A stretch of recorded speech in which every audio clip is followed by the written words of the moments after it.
રાજકોટમાં જય કિશન શાળામાં ગેરકાયદે બાંધકામનો જે મામલો છે, જિલ્લા શિક્ષણ અધિકારીની ટીમ શાળાએ પહોંચી અને શિક્ષણ વિભાગની 3 લોકોની ટીમ દ્વારા શાળામાં તપાસ કરવામાં આવી।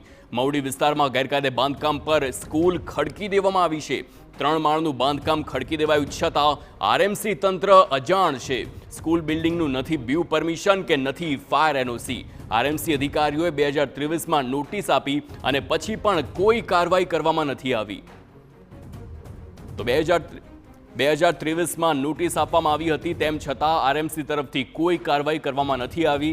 જો આ બાંધકામ, આ બિલ્ડિંગમાં કોઈ અનિચ્છનીય ઘટના બને, વિદ્યાર્થીઓ ભરેલી સ્કૂલમાં કોઈ ઘટના ઘટે તો જવાબદાર કોણ, તે ચોક્કસથી સવાલ ઊભો થાય છે।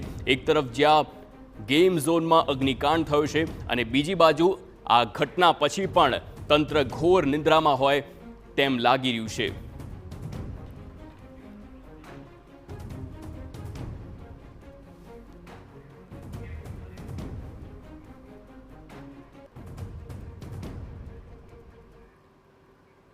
તો આ ગેરકાયદે બાંધકામ જે આખો મુદ્દો છે તેને લઈને આપણા સંવાદદાતા મોહિત ભટ્ટ લાઈવ જોડાઈ ગયા છે। મોહિત સાથે વાત કરીશું। મોહિત, જણાવશો આખરે શું કાર્યવાહી થઈ છે? કારણ કે 2023માં પણ નોટિસ આપવામાં આવી હતી, ત્યારબાદ આ આખો અગ્નિકાંડ થયો છે અને તેમ છતાં આરએમસી તંત્ર હજુ પણ કોઈ કાર્યવાહી નથી કરતું ને હવે છે શિક્ષણ અધિકારીઓ આવ્યા તપાસ માટે। શું છે વધુ વિગતો?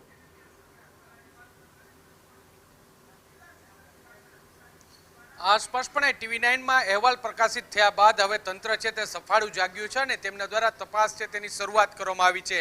જિલ્લા શિક્ષણ અધિકારી દ્વારા એક ટીમ છે તે અહીં મોકલવામાં આવી છે। 3 સભ્યોની આ ટીમ છે તે અત્યારે સ્કૂલની અંદર પહોંચી છે અને સ્કૂલની પરમિશનને લઈને તપાસ છે તે કરી રહી છે। આ જે દ્રશ્ય તમે જોઈ રહ્યા છો કે આ એ જ જે બિલ્ડિંગ છે, આ બિલ્ડિંગમાં જે રીતે ગેરકાયદેસર રીતે એટલે કે જે પ્લોટ હતો તેની કોઈ પણ પ્રકારની બાંધકામ મંજૂરી લીધા વગર, ફાયર એનઓસી લીધા વગર આ બિલ્ડિંગ છે તે ધમધમી રહ્યું હતું અને તેનો TV9 દ્વારા અહેવાલ પ્રકાશિત થયા બાદ હવે જિલ્લા શિક્ષણ અધિકારીની ટીમ પહોંચી છે અને તેમના દ્વારા તપાસ છે તે હાથ ધરવામાં આવી છે। સૌથી મહત્વની વાત છે, જ્યારે કોઈ પણ શાળાને મંજૂરી મળતી હોય છે ત્યારે એ શાળાનું બિલ્ડિંગ છે તેની ચકાસણી થતી હોય છે, તેનું બીયુ પરમિશન છે તેની ચકાસણી થતી હોય છે અને એ જે જગ્યા પર તેને જે સ્કૂલ માટેની મંજૂરી આપવામાં આવી છે તે જ સ્થળે તેને સ્કૂલ છે તે કાર્યરત કરવાની હોય છે। પરંતુ જે જય કિશન સ્કૂલના સંચાલકો છે તેમને સરકારી નિયમો સાથે કોઈ લેવા દેવા ન હોય તે રીતે ગેરકાયદેસર રીતે બિલ્ડિંગ ઊભું કર્યું અને ગેરકાયદેસર રીતે ત્યાં શાળા છે તે પણ ચાલુ કરી દીધી। હવે જિલ્લા શિક્ષણ અધિકારીની ટીમ છે તે સમગ્ર મામલે તપાસ છે તે કરી રહી છે। બીજી તરફ જિલ્લા શિક્ષણ અધિકારીની ટીમ છે તેના દ્વારા શિક્ષણ વિભાગ દ્વારા તો તપાસ શરૂ કરવામાં આવી છે, પરંતુ રાજકોટ મહાનગરપાલિકાનું તંત્ર છે તે હજુ પણ ઘોર નિંદ્રામાં હોય તેવું સ્પષ્ટપણે લાગી રહ્યું છે। કારણ કે જેની પહેલી જવાબદારી છે, જેની મુખ્ય જવાબદારી છે તે રાજકોટ મહાનગરપાલિકાની ટીમ જ છે તે હજુ સુધી અહીં પહોંચી નથી અને તેમના દ્વારા કોઈ પણ પ્રકારની કાર્યવાહી છે તે કરવામાં આવી નથી। જો કોઈ દુર્ઘટના બને તો કોની જવાબદારી, તે એક મોટો સવાલ છે। જો રાજકોટમાં જ્યારે ટીઆરપી ગેમ ઝોન અગ્નિકાંડ થયું અને ત્યારબાદ જે રીતે જે સ્કૂલોને સીલ મારવામાં આવ્યા તેમાં કેટલીક સ્કૂલોમાં ગેરકાયદેસર રીતે ડોમ ઊભા હતા। આ ડોમ છે તે ઇમ્પેક્ટ ફી હેઠળ આવરી લેવાની જે શાળા સંચાલકો છે તેમની દલીલ હતી, પરંતુ જે ફાયર વિભાગ છે તેમના દ્વારા આ દલીલને ગેરમાન્ય ગણી છે અને તમામ ડોમ છે તે ઉતારી લેવા માટેની સૂચના આપવામાં આવી છે। આ જ પ્રકારે કેટલાક લેભાગુ લોકો છે તેમના દ્વારા ઇમ્પેક્ટ ફી છે તેને ઢાલ બનાવીને ગેરકાયદેસર મોટા બાંધકામો છે તે ઊભા કરી દેવામાં આવે છે અને આ બાંધકામો છે તે ઇમ્પેક્ટ ફીમાં લાગુ થઈ જશે તેવો દાવો કરી અને વર્ષો છે તે કાઢી નાખે છે। કંઈક આ જ પ્રકારની સ્થિતિ છે તે જય કિશન સ્કૂલમાં પણ હોય તેવું અત્યારે સ્પષ્ટપણે લાગી રહ્યું છે। જ્યારે અંતે આ મામલો છે તે કોર્પોરેશનના ચોપડે આવશે ત્યારે જરૂરથી એ દલીલ સામે આવવાની છે કે ઇમ્પેક્ટ ફીમાં આ બિલ્ડિંગ છે તેને આવરી લેવાનો એક પ્રયાસ કરવામાં આવશે, પરંતુ છેલ્લા 2 વર્ષથી આ બિલ્ડિંગ છે તે ધમધમી રહ્યું હતું અને જ્યારે તત્કાલીન ટીપીઓ મનસુખ સાગઠિયા છે તેમના દ્વારા આ બાંધકામ તોડી પાડવા માટેની પણ નોટિસ છે તે આપી દેવામાં આવી હતી, તેમ છતાં આ બાંધકામ કેમ દૂર કરવામાં ન આવ્યું તે એક મોટો સવાલ છે અને તેને લઈને કયા પ્રકારની કાર્યવાહી થઈ છે તે જોવાનું સૌથી મહત્વનું રહેશે। અત્યારે શિક્ષણ વિભાગની ટીમ છે તે અત્યારે સ્કૂલની અંદર પહોંચી છે।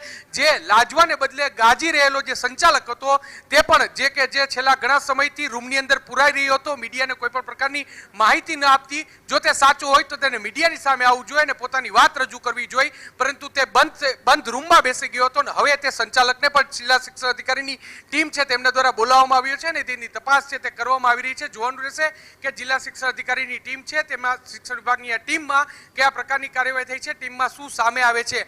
જો કે હજુ પણ રાજકોટ મહાનગરપાલિકાની ટીમ છે તે હજુ સુધી અહીં પહોંચી નથી. તેમના દ્વારા પણ યોગ્ય કાર્યવાહી કરી અને જરૂરી દસ્તાવેજો છે તેની ચકાસણી કરવી ખૂબ જ જરૂરી છે. જી બિલકુલ મોહિત, સમગ્ર માહિતી બદલ આભાર. તો આ જે સ્કૂલનું બિલ્ડિંગ છે તે બિલ્ડિંગમાં ન તો બીયુ પરમિશન છે, ન ફાયર એનઓસી છે, તેમ છતાં હજારો વિદ્યાર્થીઓ સાથે આ શાળા ધમધમી રહી છે. જો આટલા સમયમાં કોઈ અનિચ્છનીય ઘટના બની હોત, જો અહીંયા આગ જેવી કોઈ ઘટના બની હોત, તો એ વિદ્યાર્થીઓની જવાબદારી કોણ લેત? શું આરએમસી લેત કે સ્કૂલ સંચાલકો લેત? તે ચોક્કસથી અહીંયા સવાલ ઊભા થઈ રહ્યા છે.